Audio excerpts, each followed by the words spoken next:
সালাম আলাইকুম। আমি ডাক্তার মোহাম্মদ মুজাহিদুল আলম। আজকের নতুন আরেকটু ভিডিওতে আপনাদের সবাইকে স্বাগতম। আজকে কথা বলবো ডায়াবেটিস হওয়ার আগেই আপনার ডায়াবেটিস হতে পারে কিনা এ বিষয় নিয়ে।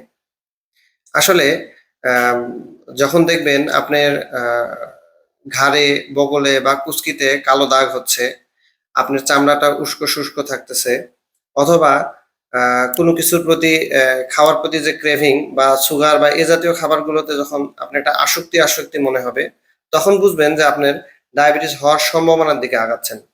তবে ডায়াবেটিস হওয়ার আগেই আ অনেকেই প্রি ডায়াবেটিক কন্ডিশন এ থাকেন। আসলে এই সময় কোনো লক্ষণ থাকতে পারে অথবা নাও পারে। তবে ডায়াবেটিস হয়ে গেলে যে লক্ষণগুলো দেখা যায় তা হচ্ছে আম ঘন ক্ষুধা লাগবে, ঘন প্রস্রাব হবে। তারপরে খুব অল্প কাজেই ক্লান্ত মনে হবে। চামড়া এবং ত্বকগুলো উস্কো-শুষ্ক দেখাবে।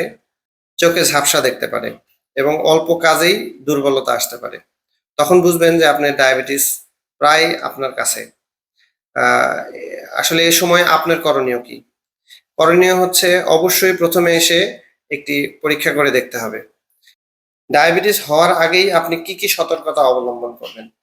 অবশ্যই আপনার বয়স যদি ৩৫ বছর বা তার বেশি হয় তাহলে প্রতি বছর অন্তত ১ বার আ ফাস্টিং গ্লুকোজ লেভেল দেখতে হবে।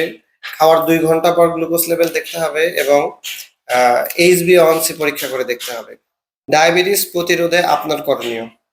অবশ্যই আপনাকে স্বাভাবিক ওজনকে নিয়ন্ত্রণে রাখতে হবে। যদি দেখেন যে আপনার সেন্ট্রাল ওবেসিটি বা পেটের মেদ বা চর্বি বাড়তেছে, এখনই আপনার সাবধান হয়ে যেতে হবে।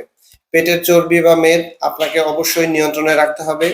দিনে কমসে কম ৩৫ থেকে ৪০ মিনিট হাঁটতে হবে। পর্যাপ্ত ঘুম এটাকে নিশ্চিত করতে হবে এবং দুশ্চিন্তাকে পরিহার করতে হবে। তাহলেই ডায়াবেটিস হওয়ার আগেই আপনি যদি এ সতর্কতা অবলম্বন করেন তাহলে আপনার ডায়াবেটিস হওয়ার সম্ভাবনা অনেকাংশেই কমে যাবে। আর যদি কারো ডায়াবেটিস হয়েই যায় তাহলে আপনার করণীয় কি হবে এ সংক্রান্ত একটা ভিডিও পরবর্তীতে আমি দেওয়ার চেষ্টা করব। সকলকে ধন্যবাদ। আসসালামু আলাইকুম।